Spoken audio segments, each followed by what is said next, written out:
Hmm.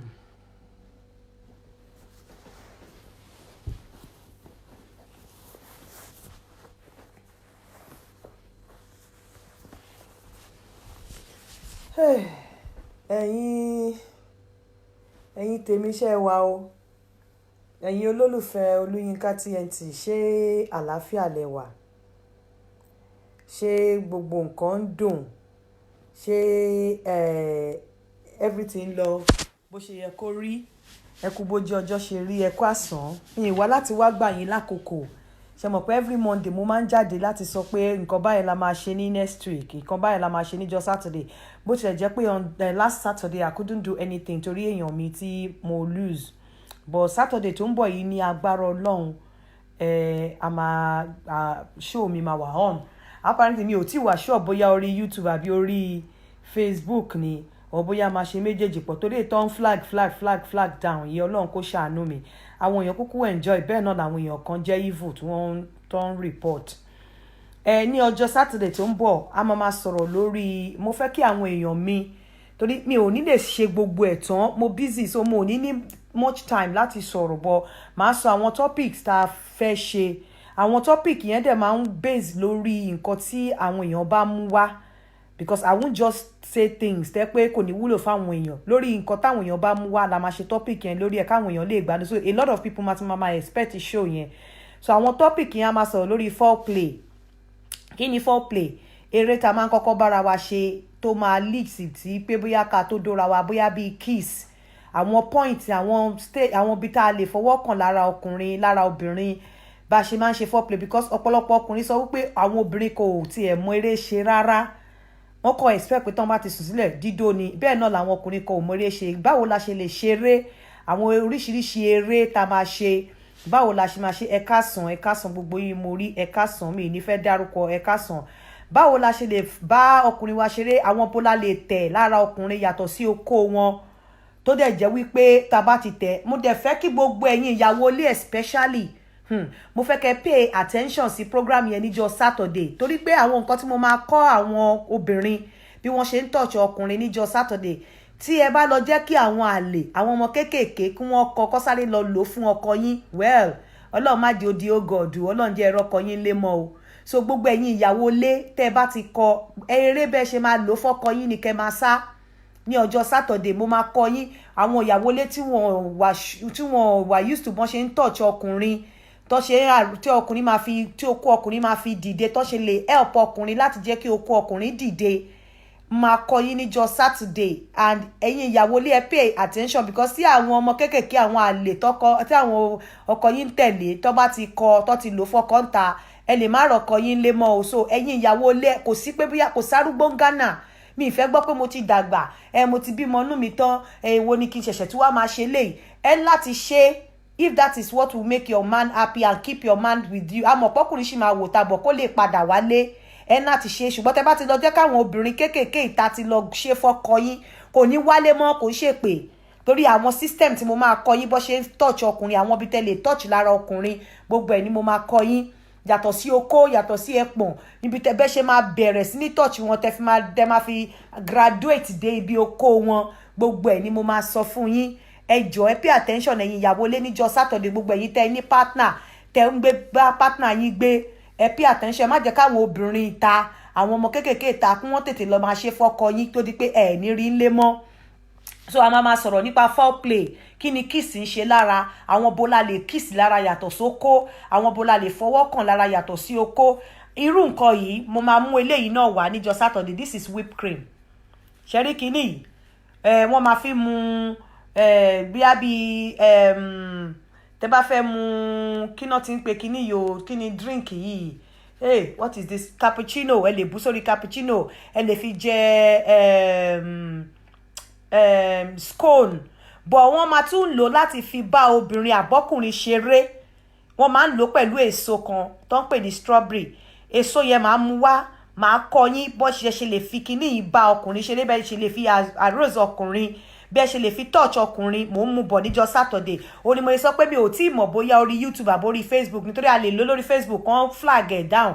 Máa kọ́ yín bẹ́ẹ̀ ṣe máa lò fún ọkùnrin, bẹ́ẹ̀ máa ṣe fi bá ọkùnrin ṣeré, bẹ́ẹ̀ ṣe lè fi ice cubes bá ọkùnrin ṣeré, tó fi ibi tẹ́ lè fi ice cube touch ní ara ọkùnrin láti jẹ́ kí ara ọkùnrin dìde, ibi tẹ́ lè fi ice cube touch lára obìnrin láti jẹ́ kí ara obìnrin dìde débi wípé a máa tantalize ara obìnrin àti ara ọkùnrin. Kíní yìí máa kọ́ yín bó ṣe ń lò pẹ̀lú strawberry, bó ṣe máa lò pẹ̀lú ice níjọ́ Saturday. A máa sọ oríṣiríṣi ìdí tó wà, oríṣiríṣi ìdí tó wà, irú àwọn ìdí tó rí bọ̀bọ̀ sẹ́yìn. Mo sọ nínú last program, mo ní àwọn tó máa ní ìdí tó rí bọ̀bọ̀ sẹ́yìn, bóyá bí round bottom àbí upside down, irú wa yẹn, irú àwọn Africa wa tá jẹ́ èèyàn dúdú la máa ń sábà ní irú shape ìdí yẹn. So mo máa filẹ̀, máa jẹ́ kó wà láàárín àwọn èèyàn dúdú, irú shape ìdí àwọn èèyàn dúdú. Ẹ má gbàgbé mo sọ pé àwọn tó máa ní ìdí bọ̀bọ̀ sẹ́yìn, òbò wọn máa ń fẹ́ papọ̀ mọ́ ìdí wọn.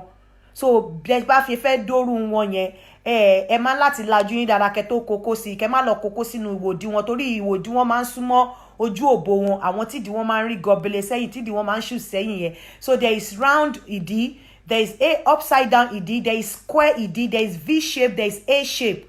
A máa sọ̀rọ̀ lórí gbogbo ẹ̀, àwọn ìlú tó máa ń ní àwọn shape ìdí yẹn, ibi tí òbò àwọn tó ní shape ìdí yẹn, ibi tí wọ́n máa ń wà located, ibi òbò wọn bó ṣe máa ń wà located, bẹ́ẹ̀ ṣe máa gbà wọnú òbò wọn láti lè enjoy ẹ̀ gẹ́gẹ́ bí ọkùnrin. A máa sọ níjọ́ Saturday. A dẹ̀ máa sọ nǹkan tó máa ń fà á tí àwọn obìnrin máa fi ń bleed. Àwọn obìnrin kan wà tẹ́ pé kò sí ni wọ́n máa bleed bóyá during sex or after sex, during tó bá ń dó wọn lọ́wọ́ àbí after tó bá dó wọn lọ́wọ́. Àwọn obìnrin kan wà wọn ò lè ṣe kí wọ́n má bleed. Kí ló ń fà á tó fi ń bleed? Kí ni nǹkan tí wọ́n lè ṣe sí? Ju gbogbo ẹ̀ lọ, nǹkan tí mo wà after ni wípé dídó láàrin ọkùnrin àti obìnrin bí ilé wa ò ṣe ní dàrú, torí òun ló ń ba ọ̀pọ̀lọpọ̀ ilé jẹ́.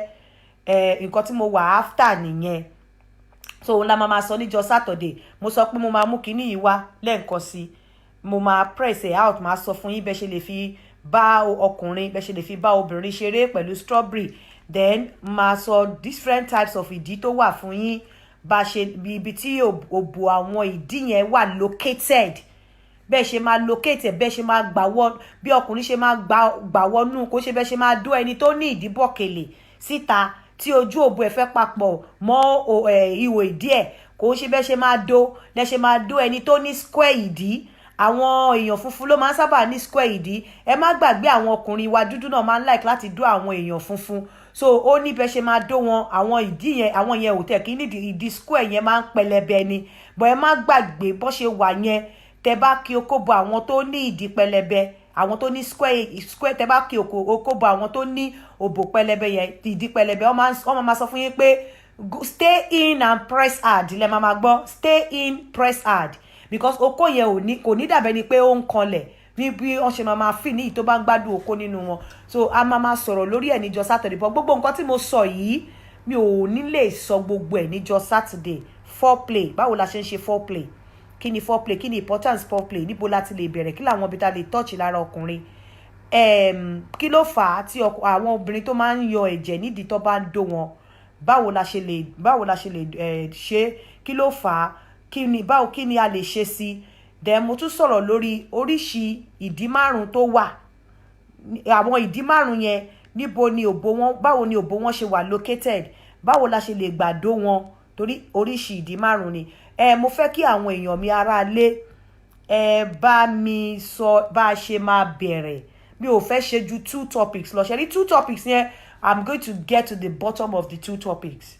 Nínú àwọn topics tí mo kà lẹ̀, foreplay, types of ìdí, báwo náà ṣe ń dó wọn, ẹ̀jẹ̀, àwọn obìnrin tó ń rẹ́jẹ̀, báwo ni, kí ló ń fà á, báwo la ṣe lè dẹ́kun ẹ̀. Ó ti di topic mẹ́rin, but mi ò fẹ́ ṣe ju méjì lọ nínú ẹ̀.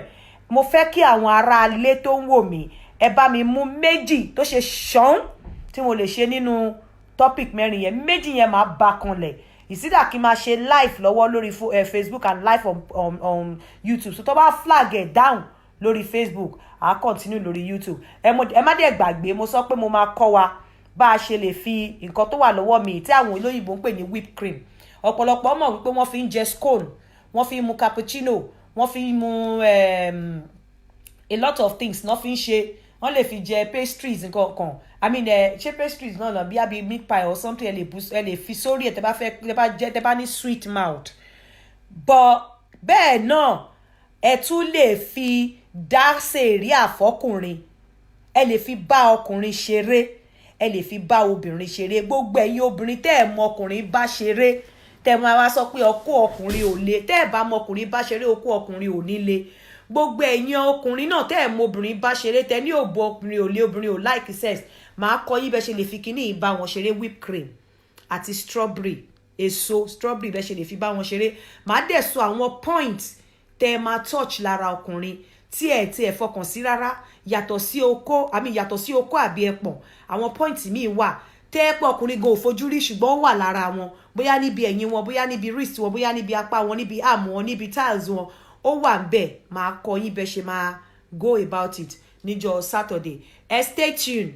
Ẹ má gbàgbé gbogbo ẹ̀yin tẹ́ ní ìdákọ́lẹ̀ Olúyinká TNT ó sì wà round. Ẹ pè mí lórí +44 7404851234 +44 7404851234.